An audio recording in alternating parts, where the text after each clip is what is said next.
Bonjour, aujourd'hui nous allons parler de la courbe de Laffer.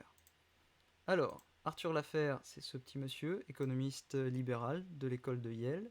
Il a été conseiller des Républicains et particulièrement du gouvernement Reagan. Quel est l'intérêt de cette courbe? L'intérêt de cette courbe, c'est de montrer qu'il y a un lien entre les rentrées fiscales et le taux d'imposition. En effet, il y aurait un taux optimal, et après quoi, c'est un taux dissuasif, et les gens vont donc se tourner vers l'économie plutôt souterraines et ne payeront donc pas d'impôts.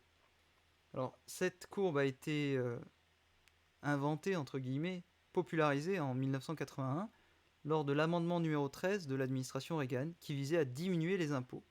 Parce que vous voyez, si le taux d'imposition est par exemple ici à 60%, on sous-entend que si on le diminue à 33% ou 50% ou 10%, qu'importe, eh bien on aura plus de recettes parce que on passe d'ici à ici.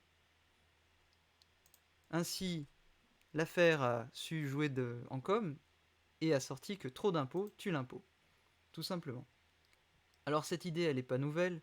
Cette idée, elle était même très connue en France, premier pays de l'imposition depuis quelques temps.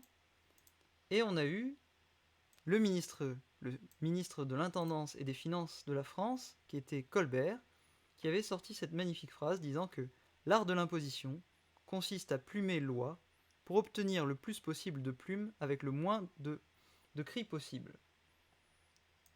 Dès lors, si on doit retenir une chose, c'est que il y a un taux optimal selon les populations et qu'après quoi, on ne finance que l'économie souterraine. Voilà, sur ce, bonne journée.